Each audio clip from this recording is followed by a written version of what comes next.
Halo semuanya, Assalamualaikum warahmatullahi wabarakatuh. Perkenalkan, nama saya adalah Aca Wahyu Hidayah. Saya merupakan salah satu mahasiswa dari Fakultas Ekonomi Universitas Negeri Yogyakarta. Nah, pada kesempatan kali ini saya akan sedikit menjelaskan tentang konsep dasar keprotokolan.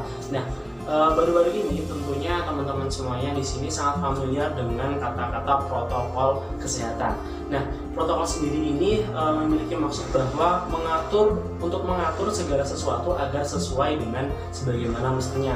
Nah, konsep dasar keprotokolan yang akan saya jelaskan di sini adalah keprotokolan dalam suatu acara, bagaimana acara itu berlangsung dan harus seperti apa. Nah, di sini namun konsep dasar yang saya jelaskan di sini nanti adalah keprotokolan di masa sebelum pandemi. Jadi kegiatan-kegiatan yang dilakukan sebelum pandemi. Nah, dalam konsep dasar keprotokolan kita harus tahu dulu nih apa sih keprotokolan itu. Nah, keprotokolan adalah serangkaian kegiatan yang berkaitan dengan aturan dalam acara kenegaraan atau acara resmi yang meliputi tata tempat, tata upacara, dan tata penghormatan sebagai bentuk penghormatan kepada seseorang sesuai dengan jabatan dan atau kedudukannya dalam negara, pemerintahan atau masyarakat. Jadi kita menempatkan orangnya itu siapa, kemudian kita melayaninya seperti apa. Nah, itu diatur dalam Undang-Undang Nomor 9 Tahun 2010 tentang keprotokolan. Nah, dalam keprotokolan ini ada beberapa tujuan kenapa sih harus kita terapkan protokolan itu. Nah, yang pertama adalah memberikan penghormatan tentu kepada pejabat negara, pejabat pemerintah, perwakilan negara asing atau organisasi internasional serta tokoh masyarakat tertentu dan atau tamu negara sesuai dengan kedudukan dan negara, pemerintah, dan masyarakat. Nah, ini merupakan hal yang sangat kita perhitungkan ya. Kenapa? Karena ketika kita menghormati suatu tamu atau seseorang yang memiliki jabatan di situ, tentunya kita akan mendapatkan citra yang baik atas jamuan kita terhadap orang tersebut. Nah, ini akan menimbulkan hubungan baik kita dengan tamu dan yang lain sebagainya. Tentu dengan adanya protokolan ini, acara akan semakin terorganisir dan tertata secara rapi. Kemudian tujuan yang kedua adalah memberikan pedoman penyelenggaraan suatu acara agar berjalan secara tertib, rapi, lancar, dan teratur. Nah, kenapa harus demikian? Karena dalam suatu acara banyak sekali problematika yang mungkin kita tidak sangka akan terjadi. Maka dari itu banyak peraturan-peraturan atau protokol atau susunan acara, kemudian bagaimana teknisnya itu berlangsung, yang mana itu bertujuan untuk meminimalisir kejadian-kejadian yang tidak kita harapkan. Seperti misalkan ada tamu dari luar negeri, nah bagaimana kita harus menjamunya, kemudian harus seperti apa menempatkannya, kemudian tempat penginapannya seperti apa, tempat duduknya di mana, nah seperti itu. Nah, itu dengan adanya pedoman ini diharapkan kita tidak mengurangi rasa hormat kita terhadap tamu yang kita jamu. Nah, apabila kita tidak menerapkan ini, justru kita akan mendapatkan citra yang buruk bahwa kita tidak bisa menjamu seorang tamu atau pejabat negara atau orang tokoh masyarakat dengan baik. Nah, itu akan menjadi timbal balik yang buruk untuk kita.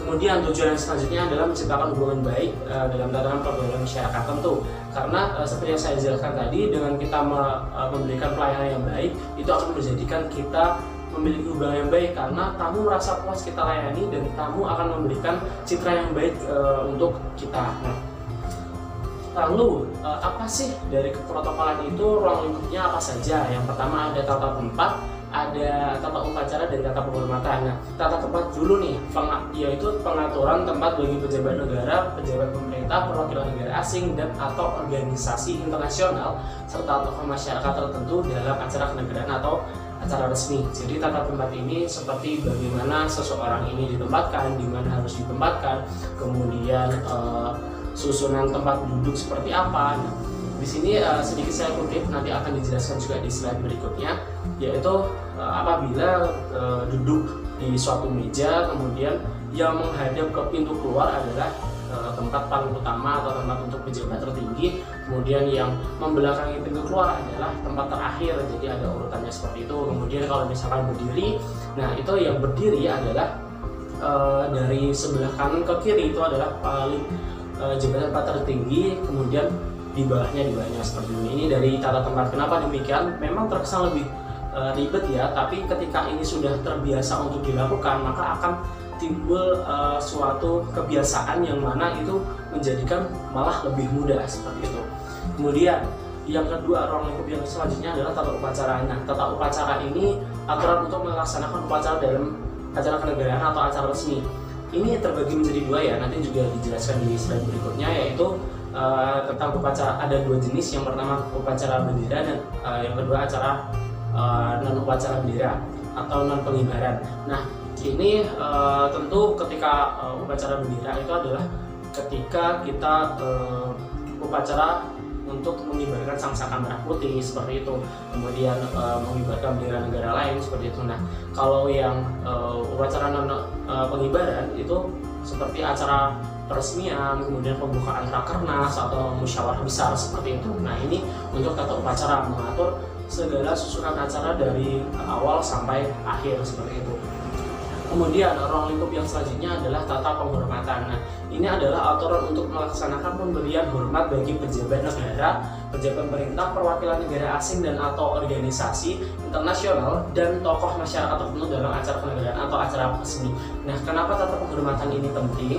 Karena ini merupakan sesuatu yang mungkin tidak boleh ditinggalkan, tapi tidak harus secara kaku ya. Jadi penghormatan ini merupakan wujud kita menghormati tamu kita, bisa dari perlakuan kita, bisa dengan kita memasang bendera kenegaraan dia, kemudian memutar lagu kebangsaan dari negara tamu undangan, kemudian menempatkan tamu undangan di tempat yang baik dan lain sebagainya. Nah, ini sudah masuk dalam tata penghormatan seperti itu.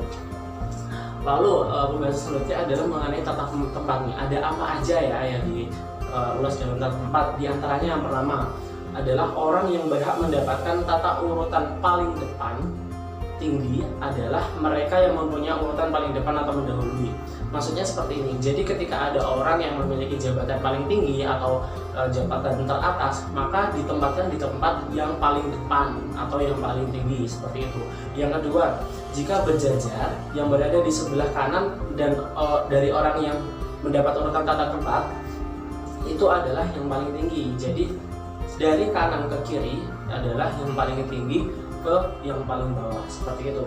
Lalu yang ketiga adalah jika menghadap meja, tempat utama adalah yang menghadap pintu keluar, dan tempat yang terakhir adalah yang membelakangi pintu keluar atau yang paling dekat dengan pintu keluar. Ini seperti yang saya jelaskan di awal tadi. Kemudian yang keempat, apabila naik sebuah kendaraan, maka yang naik paling akhir adalah yang memiliki jabatan paling tinggi, dan yang turun paling awal adalah yang memiliki jabatan paling tinggi. Jadi yang memiliki jabatan paling tinggi itu naiknya paling belakangan dan turunnya paling awal. Kenapa demikian? Ini menghindari untuk orang-orang yang memiliki jabatan tertinggi menunggu terlalu lama penumpang yang lain. Akhirnya ini menjadikan sesuatu yang tidak baik. Kesimpulan dari tata tempat itu adalah pada dasarnya mengandung esensi bahwa tata tempat mengandung unsur tentang siapa yang berhak didahulukan dan siapa yang berhak untuk mendapatkan prioritas. Seperti tadi, apabila memiliki jabatan paling tinggi, maka beliau nanti didahulukan untuk tempat yang paling depan. Kemudian apabila dia memiliki jabatan yang paling tinggi, prioritasnya adalah duduk yang paling bagus dan lain sebagainya seperti itu. Untuk yang selanjutnya, ruang lingkup yang selanjutnya yaitu tata upacara. Nah, ini seperti yang dijelaskan saya pada awal video tadi, yaitu ada dua jenis, yaitu upacara bendera dan bukan upacara.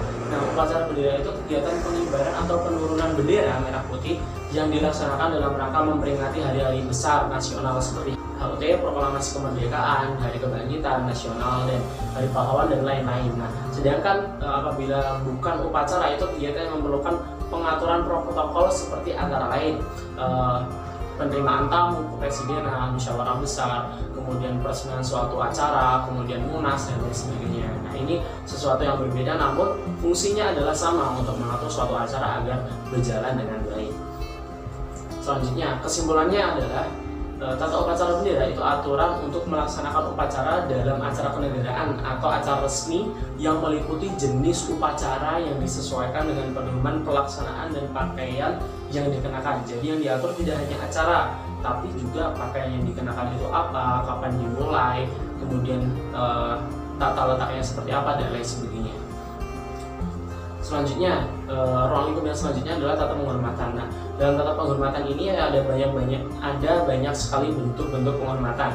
Yang pertama ada penghormatan terhadap seseorang dalam bentuk perlakuan seperti yang saya bicarakan tadi. Ini bisa dalam bentuk perlakuan kita sopan santun, kemudian dengan kita berlaku baik kepada orang tersebut, menjamu dengan baik, kemudian memiliki salam yang ramah, hangat, dan lain sebagainya. Yang kedua adalah penghormatan terhadap seseorang dengan menggunakan bendera kebangsaan sang merah putih atau bendera kebangsaan dari negara tamu undangan. Dengan kita memasang atau memajang bendera kenegaraan tamu kita atau bendera organisasi dari tamu kita, itu sudah memberikan penghormatan tersendiri untuk tamu kita tersebut. Kemudian bentuk yang ketiga adalah penghormatan terhadap seseorang dengan menggunakan lagu kebangsaan Indonesia Raya. Kita memutar lagu Indonesia Raya dan memutar lagu kebangsaan dari tamu undangan seperti itu. Yang terakhir adalah penghormatan jenazah. Nah, penghormatan jenazah ini mungkin teman-teman semuanya sering melihat ketika ada prosesi pemakaman aparatur negara, kemudian pejabat negara dengan ditandu oleh orang-orang yang memang bertugas untuk menandu dengan pakaian yang rapi dan lain sebagainya. Nah, itu termasuk dalam tata penghormatan, yang dinamakan dengan penghormatan jenazah. Nah, kesimpulan dari tata penghormatan, yang dimaksud dengan penghormatan dan perlakuan sesuai dengan kedudukannya dan martabatnya adalah sikap perlakuan yang bersifat protokol yang harus diberikan kepada seseorang dalam acara kenegaraan atau acara resmi sesuai dengan jabatan dan atau kedudukan dalam negara, pemerintah atau masyarakat. Jadi melihat siapa yang kita layani, kemudian acaranya seperti apa, dan kita harus melayaninya dengan penuh rasa hormat.